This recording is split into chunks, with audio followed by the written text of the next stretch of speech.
Assalamualaikum warahmatullahi wabarakatuh. Halo teman-teman semua, apa kabarnya hari ini? Semoga teman-teman semua sehat selalu dan juga tetap semangat dalam belajar. Oke teman-teman, hari ini kita DTA belajar hadis, tapi sebelumnya let's open by saying basmalah together. Marilah kita buka dengan membaca basmalah bersama-sama. Bismillahirrahmanirrahim. Oke teman-teman, silakan buka buku paketnya halaman 30 ya.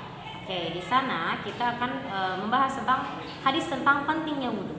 Baik, langsung saja ini dia materinya. Nah, ini dia teman-teman hadis tentang pentingnya wudhu di halaman 30. Yuk kita baca bareng-bareng ya. Bismillahirrahmanirrahim. An Utsman bin Affan radhiyallahu anhu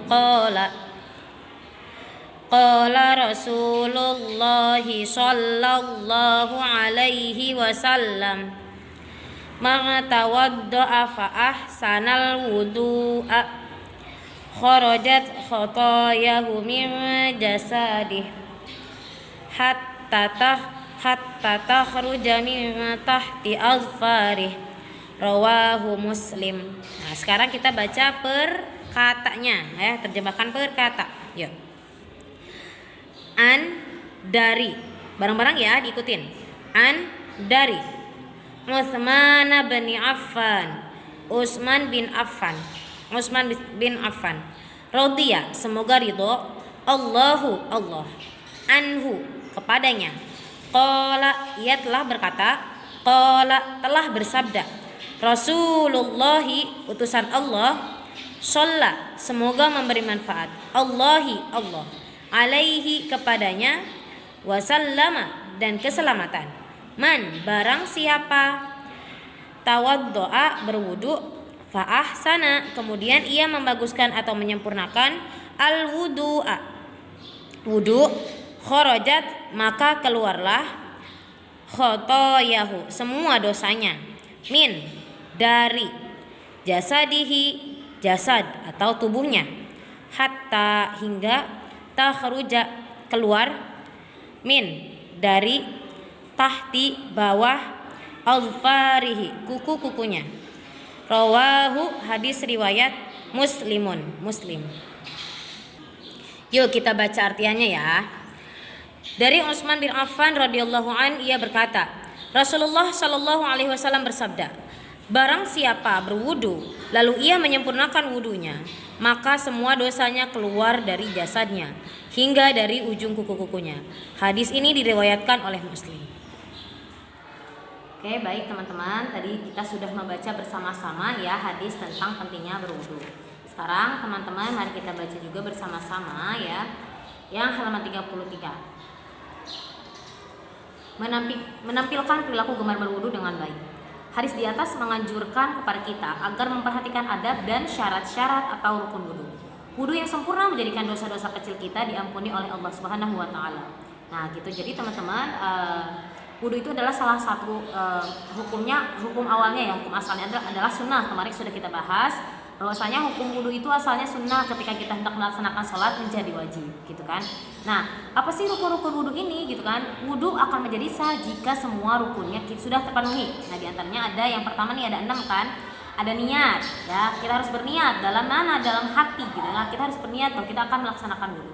Kemudian juga membasuh muka ya, jangan lupa seperti ini yang kemarin ya sudah dipraktek oleh teman-teman semua. Kemudian membasuh tangan sampai dengan kedua siku ya, sampai siku, boleh dilebihin sedikit. Kemudian mengusap kepala gini ya, yang harus kena kuali kepalanya. Kemudian membasuh kaki sampai dengan mata kaki, dan yang terakhir adalah tertib. Di samping rukun-rukun wudu di atas, kita pun dianjurkan melaksanakan sunnah-sunnah wudu. Sunnah-sunnah wudu adalah sebagai berikut. Yang pertama, membasuh kedua tangan atau muka dan belakangnya 3 kali. Itu ya. Nah, selain rukun wudu, kita juga dianjurkan untuk melaksanakan sunnahnya. Apa sih sunnah-sunnah wudu itu? Nah, di buku ini disebutkan ya banyak sekali. Di sini ada beberapa poin. Nah, diantaranya adalah sunnah-sunnah wudu adalah pertama, biasanya kita berkumur-kumur, itu juga merupakan sunnah wudu. Kemudian hidung ya, membasuh hidung atau menghirup air istinsyak itu namanya ya, menghirup air ke dalam hidung kemudian kita keluarkan lagi gitu ya, guna untuk membersihkan kotoran-kotoran yang ada di dalam hidung kita. Kemudian setelah itu juga membasuh telinga. Telinga itu juga merupakan salah satu sunnahnya wudhu, dan sunnahnya juga didahului dari kanan ya. Kita mendahului semua anggota wudhu kita, didahului dari yang kanan terlebih dahulu. Kemudian, nah kita juga dalam wudhu itu disunahkan untuk di sini untuk meratakan usapan atau menggosok dengan air anggota yang dibasuh gitu. Jadi tidak hanya sekedar kita membasahi muka saja atau membasahi tangan saja, tapi kita harus juga menggosoknya gitu kan. Agar apa? Agar air yang mengalir itu ya kena ke kulit kita, jangan sampai ada yang terlewat gitu ya, sebisa mungkin gitu kan. Makanya pas tangan juga sebisa mungkin digosok-gosok. Kemudian kaki ya, jari-jari kaki juga, salah-salahnya itu sela-sela jari kaki kita gosok-gosok seperti ini supaya bersih ya, Telinga juga ya, di bagian-bagian lengkungannya seperti itu harus terkena air seperti itu ya. Kemudian kita juga dianjurkan untuk menyegerakan berwudu gitu ya. Tidak boleh misalkan udah azan nih ya, diusahakan langsung mengambil wudu kemudian langsung melaksanakan sholat seperti itu ya. Jadi tidak menunda-nunda, nanti dulu lagi main game, nanti dulu lagi makan. Boleh sih makan, kalau makan boleh makan dulu gitu ya, selesaikan makanannya dulu. Ntar dulu lagi main, ntar dulu lagi nonton TV lagi asik. Nah, diusahakan segerakan, tinggalkan dulu mainnya, tinggalkan dulu nonton TV-nya, langsung berwudu bergegas untuk melaksanakan sholat seperti itu. Oke ya. Kemudian dan jangan sampai teman-teman itu boros menggunakan air saat berwudu. Gunakan air secukupnya saja. Misalkan kalau misalkan di rumah kita keran itu besar airnya keluarnya, kalau misalkan dikecilkan bisa dikecilkan, kecil saja, jangan terlalu besar. Yang penting cukup untuk berwudu seperti itu ya. Dan kemudian yang salah satunya juga yaitu dengan melaksanakan sholat sunnah setelah wudu, sholat sunnah wudu gitu ya.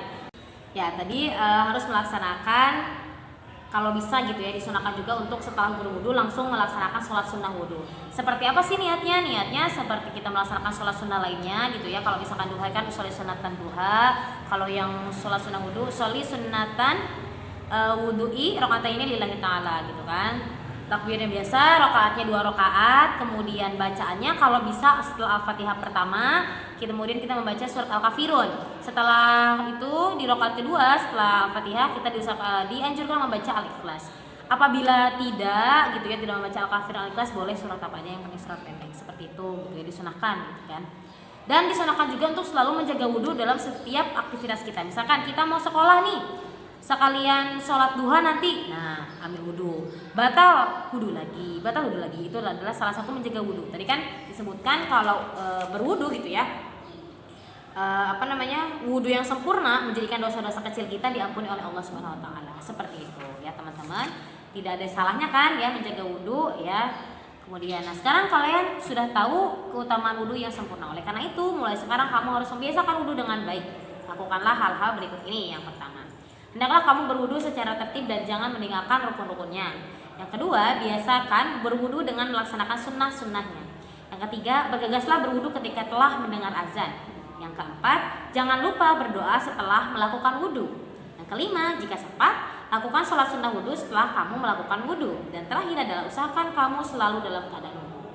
Baik teman-teman, cukup sekian untuk pelajaran hadis hari ini. Teman-teman, tugasnya adalah silakan buka halaman 32, kerjakan, salin ya. Tulis teks hadis berikut ini dengan benar dan rapi. Kemudian hasil dari penulisan silakan dikirim ke grup DTA. Oke teman-teman, terima kasih. Wassalamualaikum warahmatullahi wabarakatuh.